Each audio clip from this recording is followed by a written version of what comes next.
Hey friends, Mario Cavallo here with the Dragon Roars On. Join me for the next few minutes in this very special video. We are going to celebrate, look at this, we're going to celebrate this 56-year-old box set 3-record recording, 1962 RCA Victor, Puccini's Madame Butterfly, the tragedy and the triumph. I'm blown away. I'm the first person who's listened to this set of records in over 40 years. I'm sure of it. They came from my family, of course, back in New York, my mom. I'm going to share the story with you of the tragedy and the first night failure, complete failure. And then, of course, the triumph of Puccini's Madame Butterfly, what with Leontyne Price, Richard Tucker, Rosalind Elias, Philip Mero, and Eric Leinsdorf. What a story.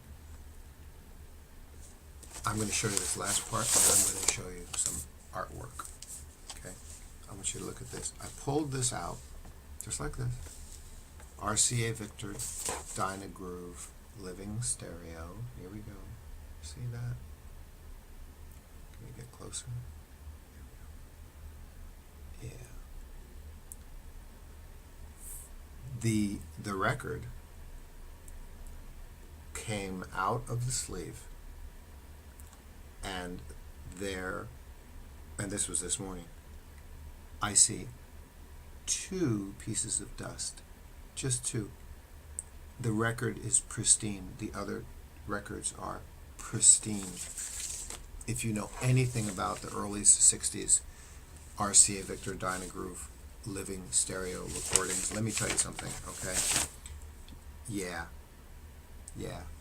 I'm going to read to you from this catalog. This is the full opera.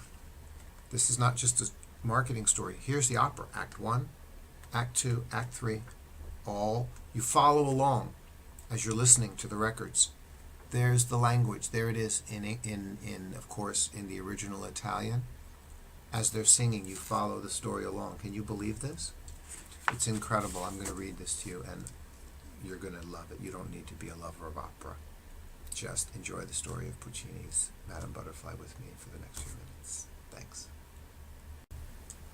Giacomo Puccini's opera in 3 acts, with libretto by Luigi Illica and Giuseppe Giacosa, based on the story by John Luther Long and the drama by David Belasco, was first performed in La Scala, Milan, February 17, 1904. The version that I'm listening to now, the discs that I showed you, was recorded in 1963. Sorry, I said 62 earlier. RCA's Italiana Studios in Rome, and Louis Layton was the recording engineer, and the stereophonic stage manager was Carl O. von Horsten, and that's a big deal, because you have to understand what they did. They took the full orchestra and cast and brought them into RCA's giant studio recording room. For concert recording studio room, could hold 250 orchestra people, an orchestra, 40-foot ceilings, I think it was 1,800 square feet, something like that. Incredible, absolutely incredible what they did. And what I want to point out to you is the story is just incredible. Listen to this. It seems there was a young girl of good family who made her living as an entertainer. She met and fell in love with a naval officer, a foreigner. His name was Pinkerton. She married him. After a brief spell of idyllic happiness, he left her, without ever once writing to her or sending word or giving a sign of life, or even caring about the little son who was born to her. Yet she still considered herself to be his lawful wedded wife.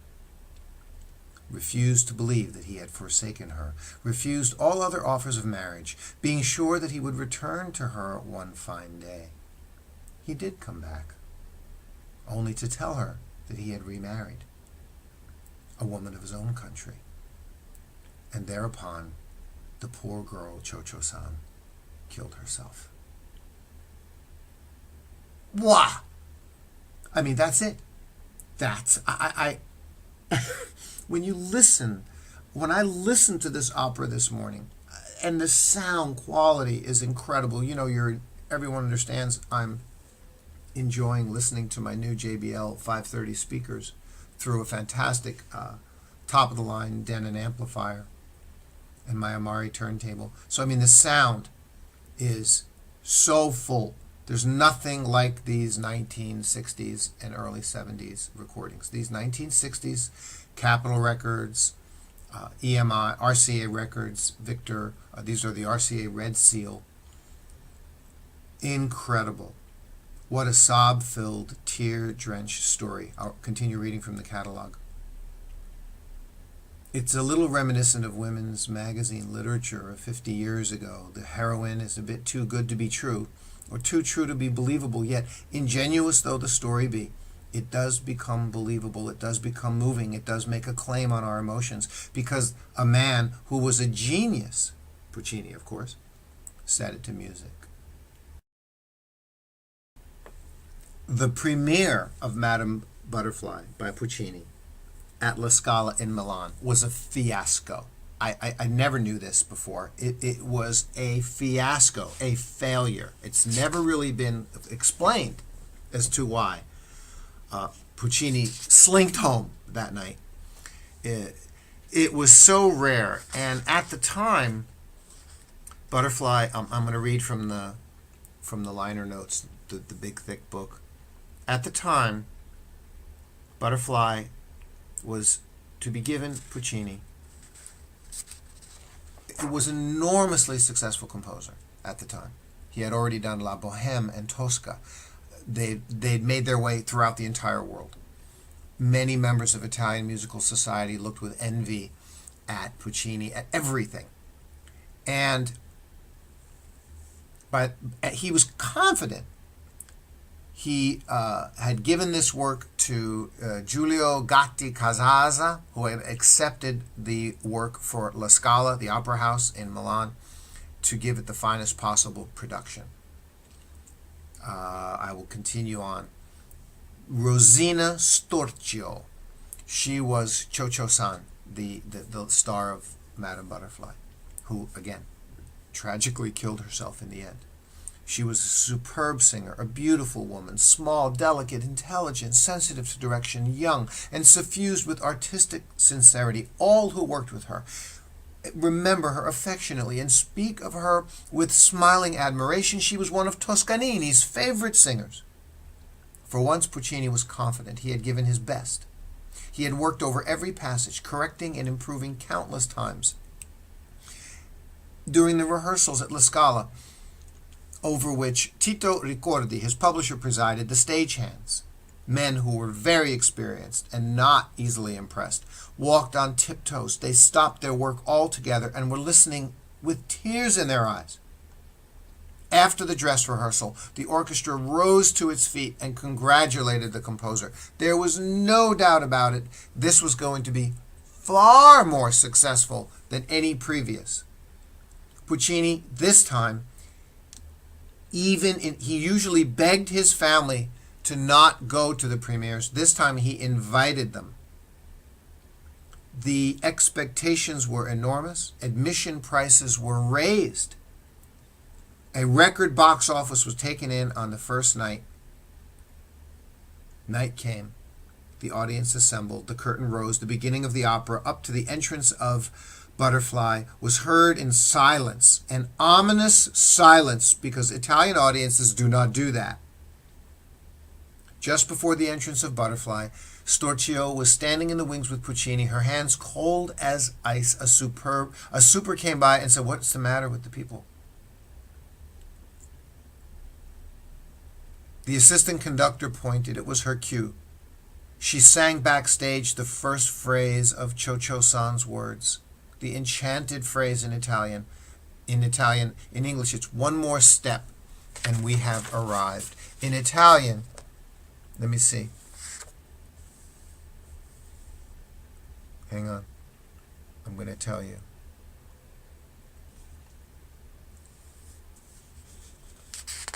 I'm going to tell you exactly.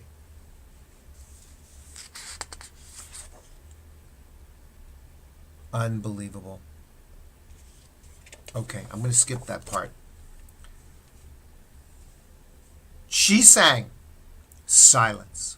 No applause. She continued, and then there was a mocking shout from the balcony. This is just Boheme. We've heard it already. Mocking her. Can you imagine this? The curtain fell, tiny little applause, and people heckling and hissing. During the intermission, no one came backstage. Not a friend, not a journalist, no one. An actor, let me see here. After the first act, if no one appeared to make a fuss over you, you were ready to look for another job. Puccini himself was pacing behind stage, smoking one cigarette after another, ignoring the two firemen stationed backstage. The second act began. The disaster continued. She finished Un bel dì in a voice thickened by tears. She was weeping, and there was nothing but scattered applause. And when she introduced the baby child on stage, pandemonium broke loose. Grunts, growls, groans, laughter, ironic cries, obscene remarks, and hisses hailed down on the performers. The derogatory noises reached their climax during the intermezzo. Can you believe this?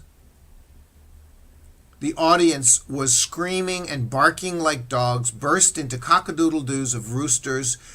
It was mooed like cows. Nothing after that failed to strike the audience as funny. They mocked the entire rest of the play.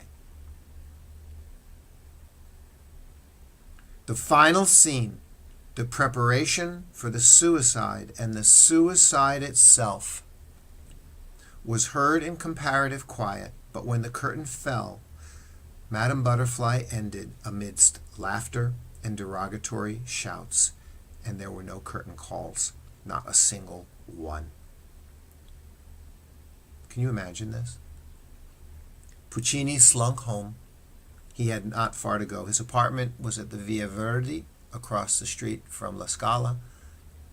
He hit himself against the walls as if he said he had been a man who had committed a dirty crime. He could not understand what had happened and why. Once the first humiliation had passed and the noise of the night abated away, Puccini decided to save the opera. And here's the final part of the story. Puccini returned to his villa at Torre del Lago to make the corrections. He recast the work into 3 acts. Originally, he did it in 2 acts. He shortened it, particularly the wedding scene in the first act, and made several other improvements, whatever that means. And then, the little town of Brescia was chosen for the premiere of the revised version, and it was given on the 28th day of May, 1904. But the curious could hardly have been prevented from coming from Milan to Brescia to find out what new was in store. What happened was astonishing. The pendulum had swung. From the outset, the mood of the audience was different. At the very opening of the curtain, the scenery was applauded. The first tenor solo was greeted with shouts of approval, and from then on, the enthusiasm mounted and mounted. At the end of the first act, the audience broke loose, and nothing would do but that the curtain had again to be raised and the entire love duet repeated. At the end of the opera, the audience stood, screamed, and waved, while over and over again Puccini bowed. In the same spring, Toscanini took Butterfly to Buenos Aires. There, with Rosina Storchio in the part, it enjoyed as great a triumph as in Brescia. Never again, of course, did Butterfly fail. No other first performance proved short of a triumph. Within a few years, it rivaled La Bohème in popularity. What an amazing story. And also, goes to show you, right? Folks, beautiful story, beautiful about music, beautiful about opera, beautiful about life facing challenges. When things look horrible, you can turn them around. What a great story. Thank you so much for letting me share this with you and joining me. Have a fantastic day. This is Mario Cavallo with The Dragon Roars On. Hey folks, thanks so much for joining me. Wow, wasn't that wonderful? What a great story. An opera in 3 acts. There it is. Puccini, Giacomo Puccini's Madame Butterfly. Wow. Thanks for joining me. Please, if you haven't, subscribe, hit the little notifications button, share, comment. Appreciate your support. And I've got those JBL 530s in cherry wood, the only ones on the planet. I've got the last stock. And I saw a pair sold on eBay. They were used with damage in the corner, and somebody bought them for $900. They're worth it. JBL 530s were discontinued in America 3 years ago. They have a retail price of $1,200 on them. I have several pairs, not in black, which, okay, if you like black, okay, great, but most people are like, no, it's just not so nice. But you see the cherry wood. They're beautiful, and they are brand new. And I will send them to you, shipped to you, anywhere in the United States for $935 a pair, including shipping. That's a nice price. They are remarkable speakers. They are, I mean, if they're above your budget, I understand, but please don't think for a moment that things like Klipsch RP600s or what is it, SVS Primes or Elax Uni 5. Please don't be thinking any of those speakers in that $500 range. They're great for $500, but they're not in the same category. And that's the facts. The JBL 530s are extraordinary. And in cherry wood, they're gorgeous. And I control the last stock of them on planet Earth. Very, very lucky that I found them and share that with you. So pick up a pair. They'll likely be the last pair of stand mount speakers you ever buy. That's it. Thanks very much. Mario Cavallo with The Dragon Roars On. Bye.